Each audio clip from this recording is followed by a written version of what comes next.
Assalamualaikum warahmatullahi wabarakatuh. Gimana kabarnya? Ibu doakan mudah-mudahan sehat terus ya di rumah. Semangat terus belajarnya.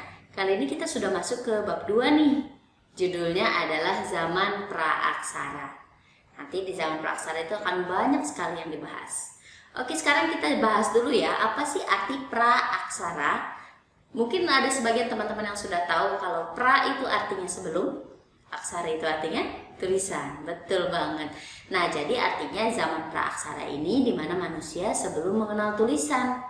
Nah, kalau manusia sekarang kan rata-rata sudah bisa baca, tulis gitu kan, sampai hal tersebut bikin dunia ini semakin berkembang dengan semakin baik, makin ada teknologi, kemudian makin ada cara-cara teknologi yang tidak kelihatan tanpa kabel, nirkabel, sampai dengan zaman cyber. Itu zaman setelah manusia mengenal tulisan. Tapi kita cari tahu yuk, gimana sih zaman praaksara itu, masa kehidupannya. Oke, sekarang sebelum kita jauh membahas tentang zamannya, kemudian manusianya, kita bahas dulu teori perkembangan bumi. Kira-kira sebelum bumi yang teman-teman pijak ini ada nggak sih zaman ketika bumi masih belum ada? Atau sudah ada dari sangat dulunya bumi itu sudah ada? Bumi itu bukan sifatnya seperti Allah ya, sudah ada dari dulu dan tidak akan bisa sampai kapan. Tapi bumi itu ada zaman mulai terbentuknya. Ayo kita cari tahu. Zaman terbentuknya bumi terbagi menjadi 4 bagian. Yang pertama ada zaman Azoikum. Zaman Azoikum ini kira-kira 1200 juta tahun yang lalu. Wow, 1200 juta ya. Mungkin maksudnya kalau dirupiahkan 1,2 miliar. Betul. Nah, 1200 juta tahun yang lalu ini bumi belum terbentuk menjadi bola seperti ini. Lalu kemudian dulu masih kira-kira butiran gas, lalu kemudian debu-debu yang masih berhamparan di ruang angkasa, lalu kemudian menyatu. Ada salah seorang ahli yang mau mengemukakan teori terbentuknya ini adalah teori Big Bang, di mana ada letusan besar yang kemudian menyatukan butiran debu tersebut dan butiran gas tersebut menjadi bola gas. Di situ pada zaman Azoikum ini bola gas ini masih sangat panas tapi mulai semakin padat dan padat. Itu zaman Azoikum. Kemudian setelah beberapa saat kita masuk ke zaman Paleozoikum. Zaman yang kedua apa? Zaman Paleozoikum. Zaman Paleozoikum ini kira-kira 340 juta tahun yang lalu. Pada saat itu bumi sudah mulai berbentuk bulat, iklimnya sudah semakin turun, lalu kemudian mulai ada air di sana, lalu kemudian mulai ada udara, nitrogen, oksigen, dan mulai ada tanaman-tanaman kecil seperti lumut. Mungkin kalau teman-teman pernah menonton film Marvel, kalau orang di Amerika melihat ada planet yang seperti itu di luar angkasa, pasti sudah dijadikan sebagai tempat berpindah dari bumi ke planet yang itu ya. Nah, berarti dulu bumi ini bentuknya masih seperti itu tuh. Masih berupa dataran, baru ada beberapa air dan lumut. Hanya dari seperti itu saja sudah ada ciri-ciri dan tanda-tanda kehidupan. Itu ada di zaman Paleozoikum. Zaman yang ketiga adalah zaman Mesozoikum. Di zaman Mesozoikum ini karena bumi sudah semakin ada tumbuhan, air sudah semakin banyak, sumber air sudah semakin dekat ya, macam kayak Papua yang bilang gitu.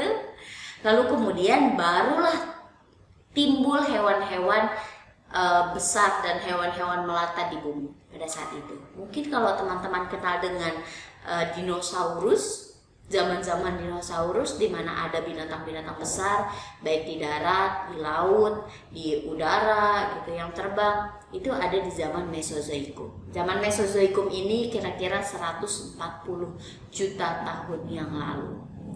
Yang terakhir, setelah masa zaman hewan-hewan besar sudah tidak ada, zaman yang keempat adalah zaman Neozoikum. Nah, di zaman Neozoikum ini barulah manusia mulai muncul di zaman Pleistosen. Baru manusia pertama mulai muncul di bumi. Itu hasil dari penelitian para sejarawan ya. Baik, tadi sudah dijelaskan bahwa zaman terbentuknya bumi ada 4. Yang pertama adalah Paleozoikum, mohon maaf, yang pertama adalah Azoikum, yang kedua adalah Paleozoikum, yang ketiga Mesozoikum, dan yang keempat Neozoikum. Di mana manusia baru mulai berada? Betul, di zaman Neozoikum. Nah, sekarang kita masuk ke teori evolusi manusia. Kenapa dibilang evolusi? Ibu mohon maaf, mungkin bagi kamu yang menonton video ini pasti ada yang menganut agama Islam dan ada juga yang menganut agama non-Islam. Nah, kalau di teori Islam, manusia mulai turun ke dunia itu yang pertama adalah Nabi Adam dan Siti Hawa. Dan itu sudah berbentuk dengan manusia. Nah, tapi di teori ilmiah sejarah ada teori yang diambil namanya teori Charles Darwin. Teori Charles Darwin ini mengemukakan bahwa manusia berasal dari kera. Kenapa? Karena secara penelitian Charles Darwin menemukan bahwa volume otak manusia dengan volume otak kera itu hampir sama. Maka yang pertama kali ada di bumi di zaman Mesozoikum tadi adalah kera, kan, hewan-hewan yang besar itu tadi.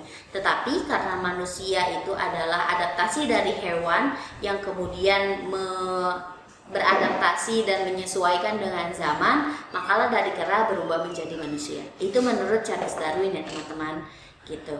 Nanti ada lagi tahap-tahap manusia purba dari yang sangat mirip dengan kera, lalu sampai dengan manusia yang zaman sekarang yang jalannya tegak. Tetapi kalau misalnya teori evolusi menurut Islam itu di zaman pertamanya Nabi Adam tingginya sangat tinggi sekali, kira-kira 25 hasta atau di atas 5 meter.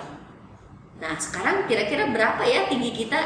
Kalau ibu sendiri sih cuma 150 sekian meter gitu, 152 meter. Mungkin teman-teman ada yang 172 cm, mohon maaf, maksud saya 152 cm.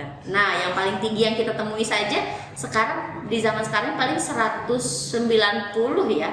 Kalau 200 ke atas itu sudah kita anggap manusia raksasa kadang seperti itu, atau pemain basket yang sudah sangat mendunia, kan gitu. Nah, itu evolusi manusia dulu ketika zaman Nabi Adam sangat tinggi sekali dan besar badannya, lalu kemudian makin kesini makin kecil. Tapi evolusinya sih kalau ditarik garis lurusnya, benang merahnya antara teori evolusi Darwin dengan teori evolusinya Islam mengenai manusia, itu manusia tetap aja dulu dari zaman yang sangat tingginya lebih dari 3-5 meter, kalau sekarang semakin pendek di bawah 2 meter rata-rata ya. Itu teori evolusi manusia.